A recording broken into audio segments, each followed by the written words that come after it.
Dok, bayi saya kenapa kuning ya? Oh ya, coba saya lihat.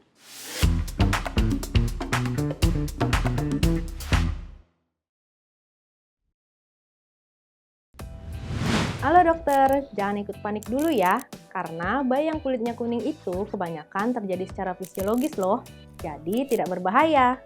Nah, kuning yang normal atau kita sebut jaundice fisiologis itu terjadi pada bayi yang berumur di atas 24 jam. Dan kuningnya ini akan memuncak pada usia bayi 5-7 hari, lalu menghilang pada usia 10-14 hari. Buat bayi-bayi ini, yang penting adalah mereka menyusu dengan baik, aktif, dan mendapat sinar matahari yang cukup. Cuma memang ada kuning pada bayi yang tidak normal atau berbahaya, atau kita sebut jaundice patologis nih. Biasanya kurang dari 24 jam setelah lahir atau bahkan waktu lahir udah kelihatan tuh si bayi jadi kuning kulitnya. Dokter perlu perhatikan kalau diketahui ada riwayat yang turun-temurun dalam keluarga yang menyebabkan kuning, atau kok bayi makin menguning dengan cepat, gak menyusu dengan baik, terus kok gak aktif ya. Dokter bisa cek bilirubin total untuk menentukan si bayi ini mengalami jaundice yang fisiologis atau yang abnormal. Nah, buat screeningnya, kalau ada, dokter bisa gunakan tes bilirubin transkutan untuk bayi yang lahir di atas usia kehamilan 35 minggu. Soalnya, kalau ambil darah kan cukup invasif, apalagi kalau diurang terus. Sebelum kita bahas lebih lanjut, dokter udah tahu belum soal e-course Alomedica? Di website Alomedica tersedia nih e-course untuk berbagai bidang yang narasumbernya udah nggak perlu dokter ragukan lagi. Mau kapanpun, dimanapun, dokter bisa akses e-course melalui website Alomedica.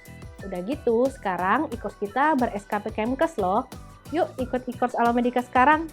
Dokter bisa nentuin hasil bilirubin total itu abnormal atau enggak setelah dokter ulangi lagi tes bilirubin 24 jam setelah tes pertama. Kalau ada kenaikan lebih dari 5 mg per desiliter, berarti si bayi mengalami jaundice yang patologis ya, atau dokter bisa menggunakan nomogram ini. Selain pemeriksaan bilirubin total, lihat juga kadar bilirubin terkonjugasi dan tidak terkonjugasi. Dokter perlu ingat kalau bilirubin terkonjugasinya tinggi, itu pasti tanda dari jaundice patologis. Penyebabnya bisa berupa gangguan formasi atau transport empedu, obstruksi saluran bilier seperti atresia bilier, sindrom Alagille, dan kolestasis intrahepatik familial progresif. Bisa juga karena keadaan sistemik yang mengganggu kerja hati. Contohnya sepsis atau meningitis ya kalau akibat infeksi. Makanya kita perlu cek fungsi hati, gamma glutamil transferase, waktu protombin, dan serum albumin.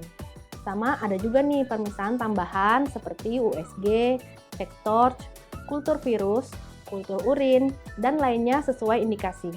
Tapi kalau yang tinggi bilirubin tidak terkonjugasi, kemungkinan besar gangguan disebabkan oleh gangguan hematologi seperti inkompatibilitas ABO dan resus, defisiensi enzim glukosik fosfat, dan kelainan kongenital. Karena itu, kita akan melakukan pemeriksaan golongan darah, darah lengkap, hitung retikulosit, sel darah tepi, dan G6PD. Penyebab lain bisa juga karena trauma saat partus. Contohnya yang paling sering sepalohematoma ya. Nah, proses dari mulai perdarahan terjadi, kemudian memecah jadi bilirubin, butuh hitungan jam hingga hari.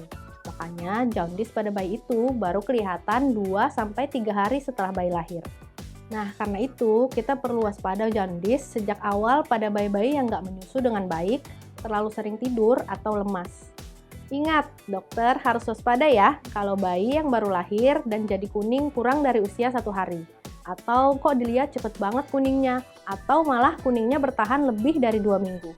Kalau bilirubin naik lebih cepat dari 5 mg per desiliter per hari, atau bayi diberikan ASI 2-3 minggu tetap belum membaik juga, dokter harus periksakan lebih lanjut. Segera rujuk bayi untuk pemeriksaan dan perawatan lebih lanjut kalau ada memar, kejang, gangguan kesadaran, dehidrasi, urin keruh, atau feses pucat pada bayi yang kuning. Like dan share video ini ke teman-teman dokter dan juga orang tua ya.